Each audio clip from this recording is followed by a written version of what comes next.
I never thought I'd be the guy who counted the seconds until his wife came home. Not out of longing, but out of suspicion. That wasn't me. I'm Dean Callahan.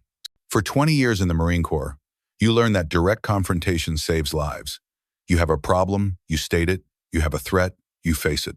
It was a simple, brutal honesty that I'd carried into my civilian life. Building Callahan Maritime Solutions from the saltwater and sweat of Charleston Harbor into one of the largest private ship repair operations on the eastern seaboard.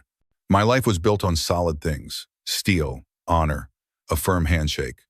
It was a life I was proud of, a life I had built for my wife, Serafina, and our 2 children, Liam and Nora. But for the past few months, the foundations had begun to feel like sand. It started with small tremors, things you could almost convince yourself were nothing. A new perfume, something musky and floral, that wasn't the light citrusy scent she'd worn for a decade.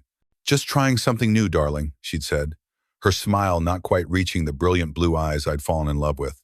Then came the late nights. Networking events for the children's charity board she sat on.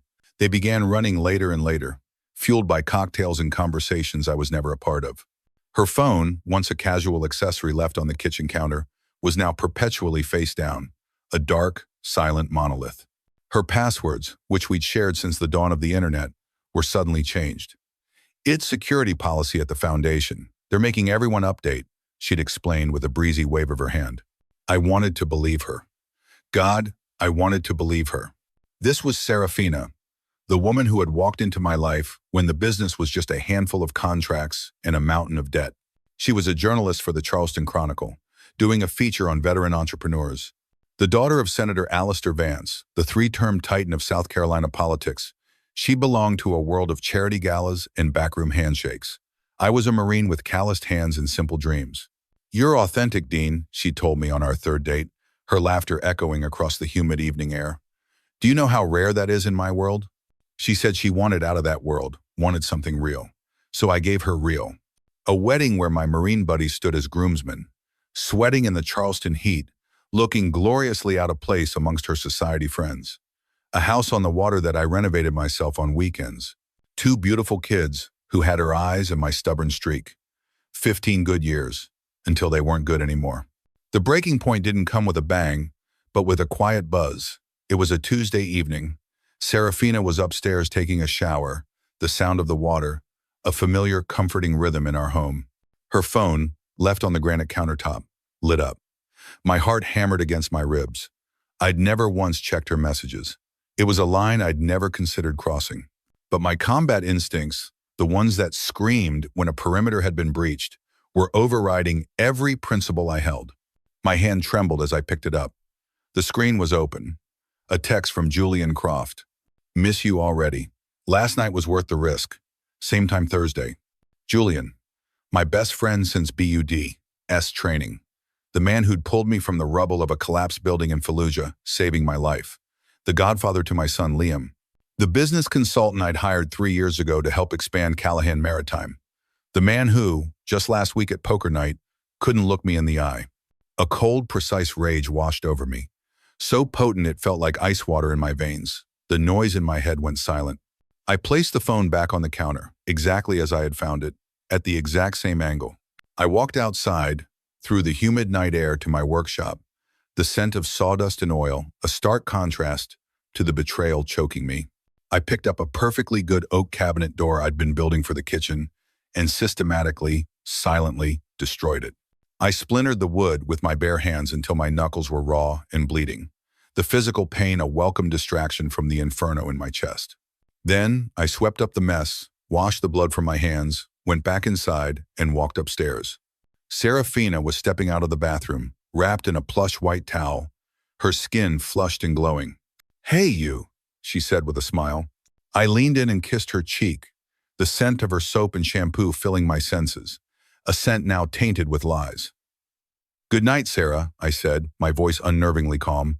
Because in war, the first rule is you don't let the enemy know you're coming. And this, I now understood, was war.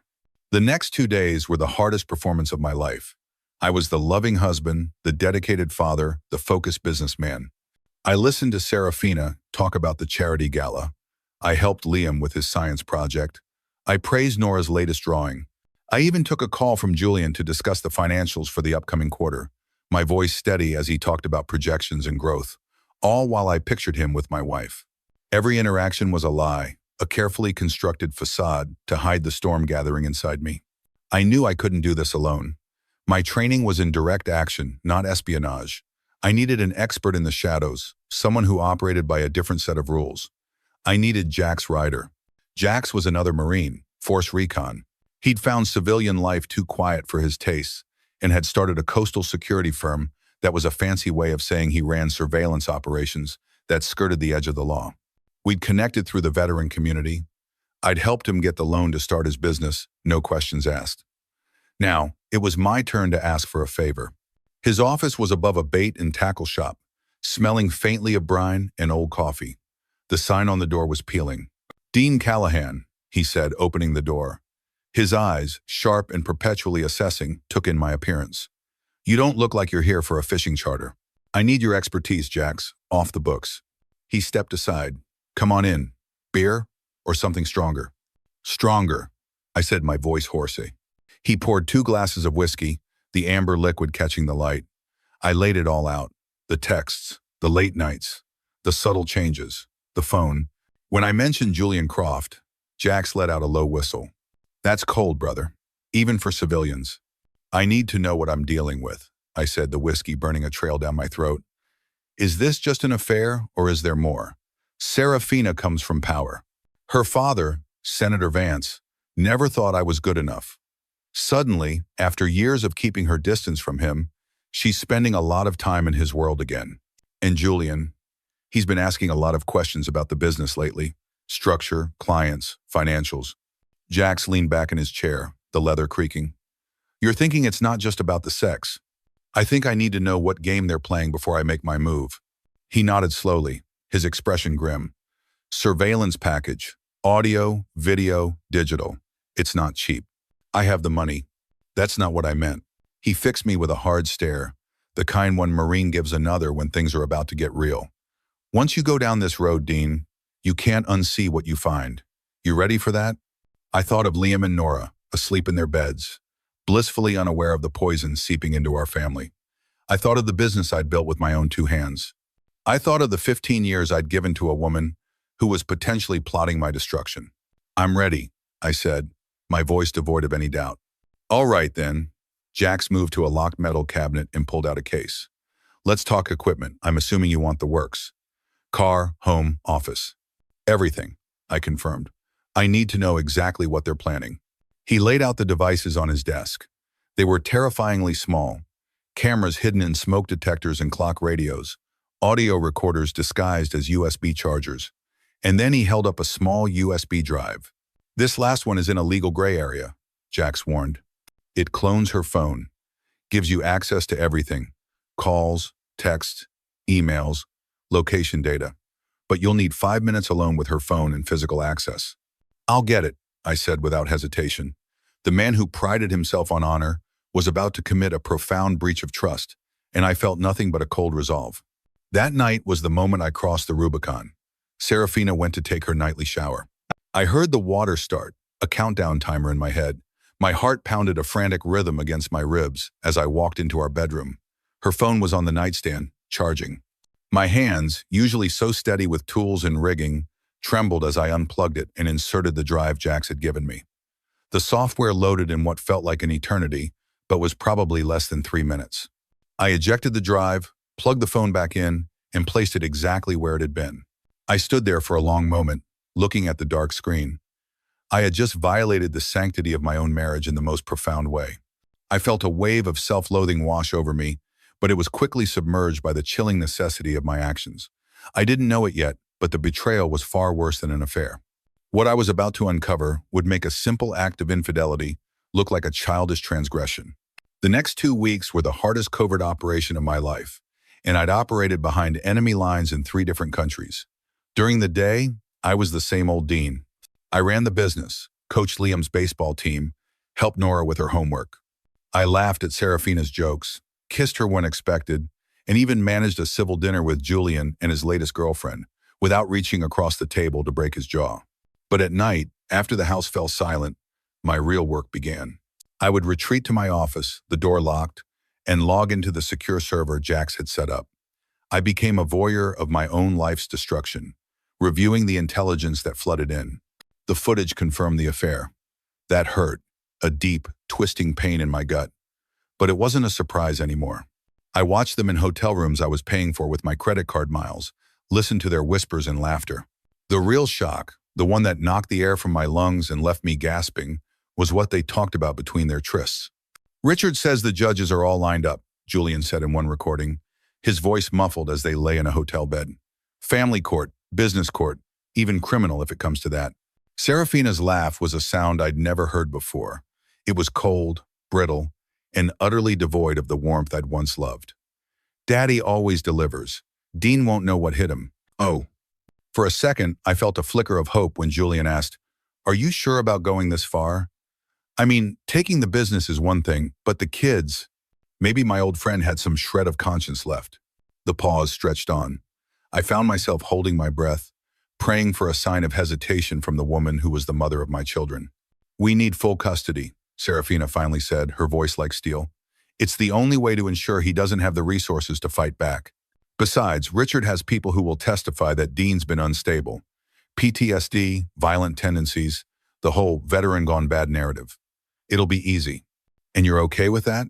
Julian pressed, a note of unease in his voice. "He's still their father." "I've given him 15 years of my life, Julian," she shot back, her voice rising. "I could have been somebody by now, running a major paper, maybe even following Daddy into politics. Instead, I'm stuck in Charleston playing house with a man who is happiest when he's covered in engine grease." The pain was physical. It felt like taking a round to the chest, a sharp, explosive impact that left me breathless. The woman I loved, the life I thought we'd built together, it was all a game to her. A role she was tired of playing. I kept watching, kept listening, my rage solidifying into a cold, hard diamond of purpose. One night, I was reviewing footage from the bug in Serafina's car. She was with her father, Senator Vance, and their conversation chilled me to the bone. "The contract announcement is set for next Friday," the senator said, his voice calm and authoritative. "Once Callahan Maritime wins, we trigger the regulatory investigation. The shell company steps in to save the business, and simultaneously, you file for divorce with allegations of instability and potential violence." "And Julian gets control of the company?" Serafina asked. "Nominally," her father corrected. "The actual control will rest with our investment group. Julian is just the face, someone Dean trusted, which makes the takeover more elegant." Serafina laughed that cold laugh again. Dean always did have a blind spot when it came to Julian. Brothers in arms and all that nonsense. "Men like your husband live by an outdated code," the senator said dismissively. "Loyalty, honor, archaic concepts in today's world. It makes them predictable," Serafina added, her voice dripping with contempt, "and exploitable." My hands shook as I paused the recording. This wasn't just a divorce. This wasn't just a corporate takeover.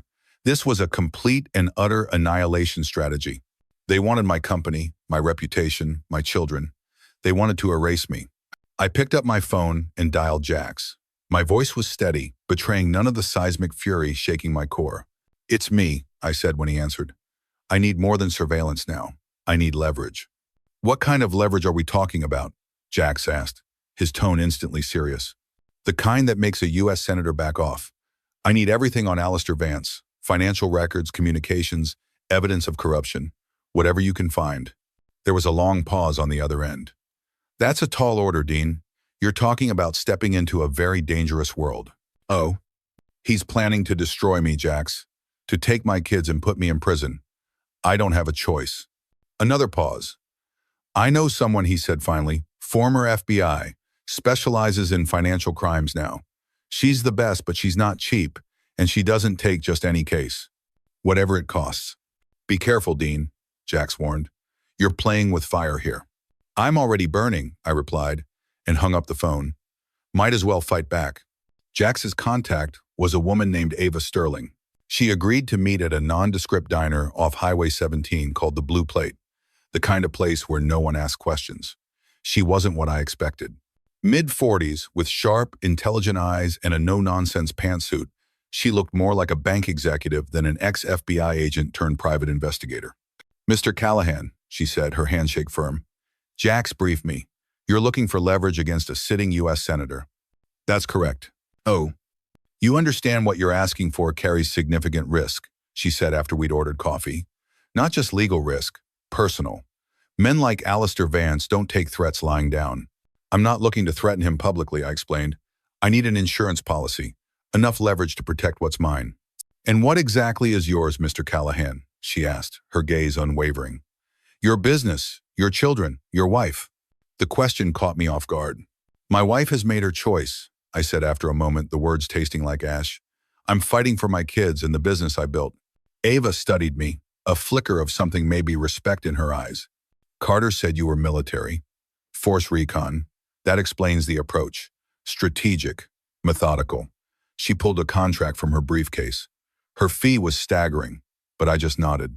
"Agreed. I'll need everything you have so far. Recordings, texts, emails, anything that points to the senator's involvement in this scheme. You'll have it today." As I prepared to leave, she paused me. "One more thing, Mr. Callahan. This may get worse before it gets better. Are you prepared for that?" I thought about the recordings, about the betrayal that cut deeper than any combat wound. "It can't get much worse than this."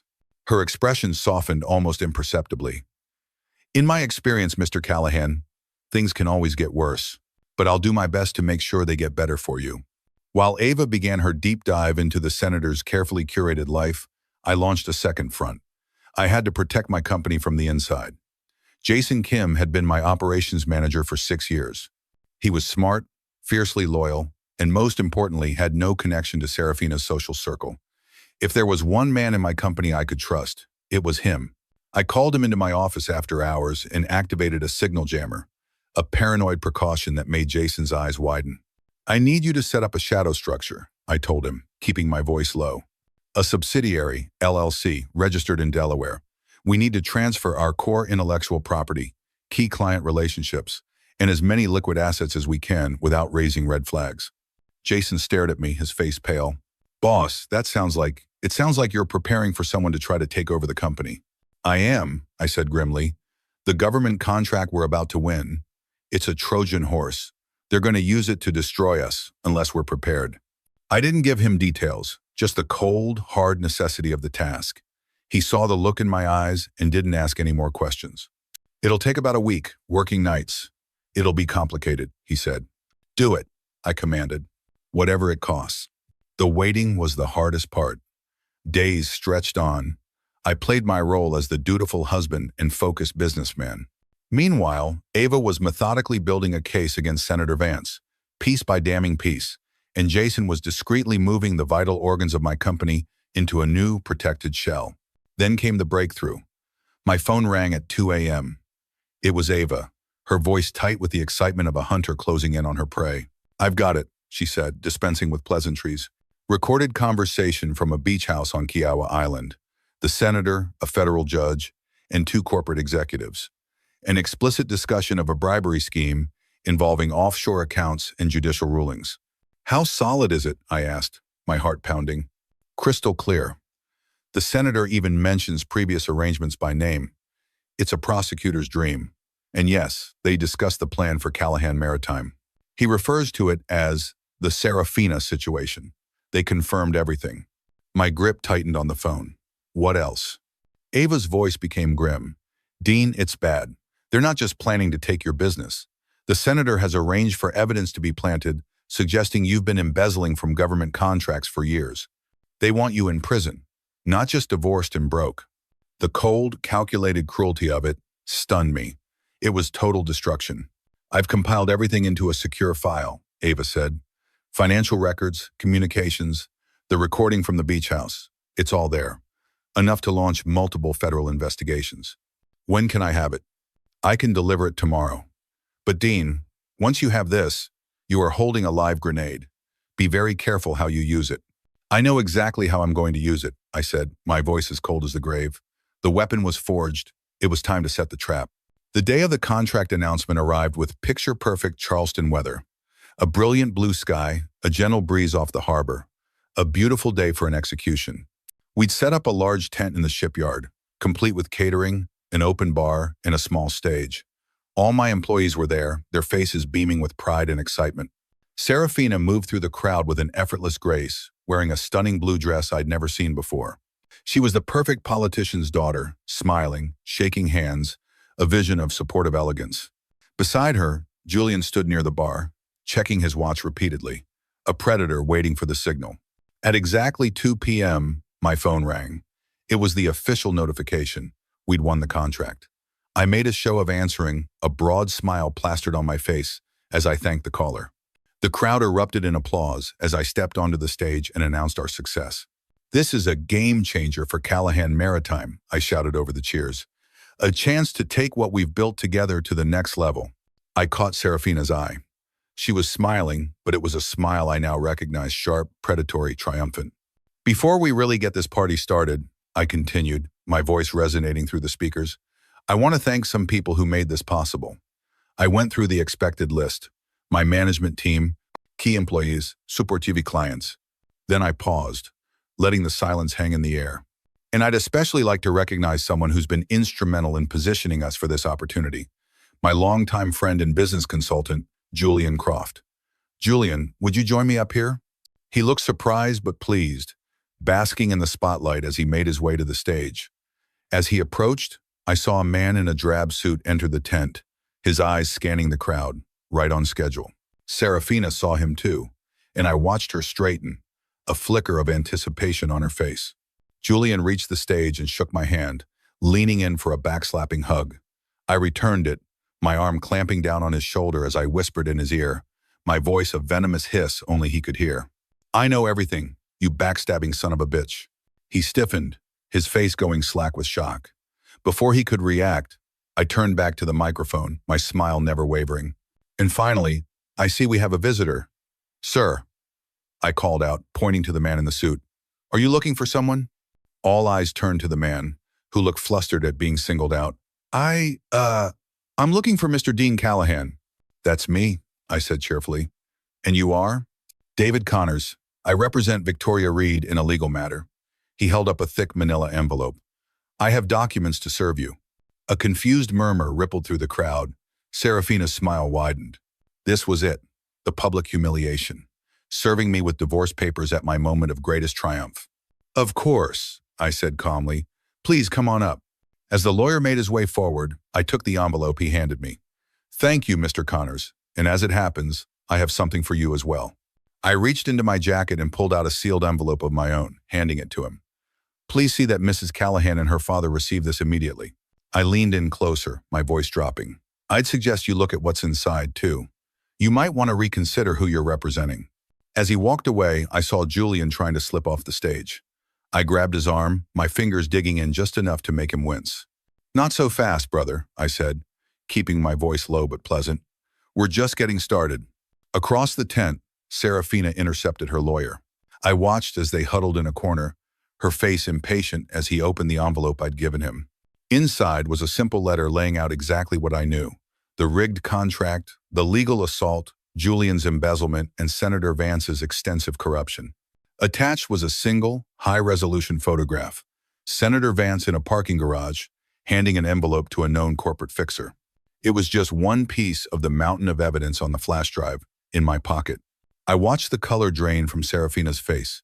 She looked up, her eyes wide with terror, searching until they found me. I raised my glass to her in a mock toast. Julian tried again to pull away. "Dean, whatever you think you know." "Shut up," I said pleasantly, never letting my smile falter for the audience watching us. "You've been stealing from my company for 2 years. Did you really think I wouldn't notice?" "I can explain." "Save it. Here's what's going to happen. You're going to resign, effective immediately. You're going to disappear from Charleston and from my family's life. If you ever contact Serafina or my children again, the evidence of your embezzlement goes straight to the district attorney. You have 48 hours to leave town." I let the finality of my words sink in, watching his eyes widen in dawning horror as he realized the depth of his miscalculation. He hadn't just been caught in an affair. He'd been caught in a war he didn't even know was being fought. I released his arm and walked off the stage, heading straight for Serafina and her panicked-looking lawyer. "Is there a problem, counselor?" I asked. Mr. Callahan, I think there's been a misunderstanding, the lawyer stammered. No misunderstanding. I cut him off, my voice turning to ice. Just a change in leverage. My terms are clearly stated in that letter. Your client has 24 hours to decide. Serafina's face was a mask of fury and fear. You can't possibly think you'll get away with this. My father, your father, I interrupted, stepping closer so only she could hear, is currently receiving the same information. He has a simple choice. Back off, or I release everything to the FBI and every major news outlet in the country. Did you really think I wouldn't fight for my children, for what I've built? Dean, she hissed, her voice trembling. Be reasonable. We can work something out. We certainly can, I agreed.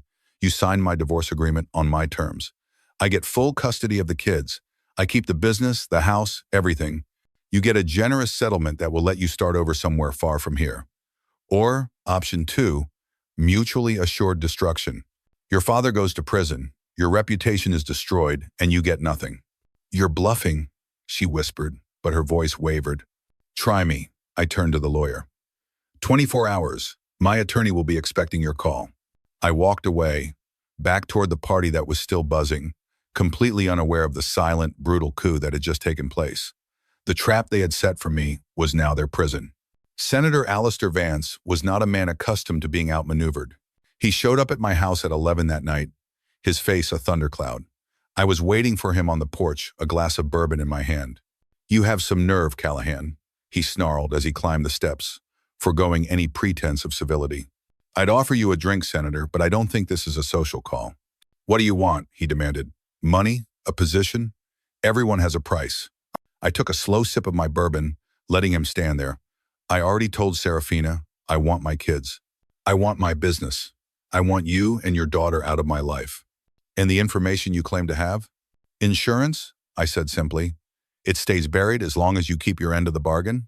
He studied me, his cold, calculating eyes trying to find a weakness. I never understood what she saw in you. A grunt with delusions of grandeur. I underestimated you. Most people do. It's an advantage. End of calm. What guarantees do I have that you won't release that information anyway? I looked him straight in the eye. You have my word, which, unlike yours, actually means something. He let out a harsh, bitter laugh. The word of a man who spied on his own wife. The word of a man who fought for his country, who built something from nothing, and who loves his children enough to do whatever it takes to protect them. I countered, setting my glass down. You've been selling influence and rigging the system for decades, Senator. I just want what's mine. He was silent for a long moment, weighing his options, calculating the risks. Finally, he gave a curt, almost imperceptible nod. Serafina will sign your agreement, but I want all copies of whatever evidence you've collected. Not a chance, I said flatly. That stays with me, in a secure location, with instructions for its release if anything happens to me or if our agreement is violated. His jaw tightened, but he nodded again. As he turned to leave, he paused. She never loved you, you know. It was always about rebellion, proving she could make her own choices. The words were meant to be a final, parting shot, and they hit their mark. But I kept my face a neutral mask, refusing to give him the satisfaction of seeing the pain. Maybe, I said quietly, but I loved her once, and that was real. He didn't respond, just walked back to his car and drove away into the Charleston night. The next 24 hours moved with grim efficiency. Serafina signed the divorce agreement, giving me full custody of Liam and Nora with generous visitation rights for her. She would receive a lump sum settlement that would allow her to restart her life elsewhere. Julian Croft vanished, reportedly heading west after cleaning out his accounts. The government contract for Callahan Maritime was quietly withdrawn due to unforeseen regulatory reconsiderations. I didn't fight it. It had never been real anyway. Telling Liam and Nora was the hardest thing I've ever done. There were tears and questions I couldn't fully answer. For a while, our home felt hollow, haunted by the ghost of the family we used to be. But children are resilient. We established new routines, a new normal. Serafina visited at first, but her visits grew less frequent as she rebuilt her life in Atlanta. 6 months after the divorce was finalized, Ava Sterling showed up at my office, looking more relaxed than I'd ever seen her. Just wanted to check in, she said, taking a seat. See how things turned out. Better than expected, I told her. Business is good. The kids are adjusting.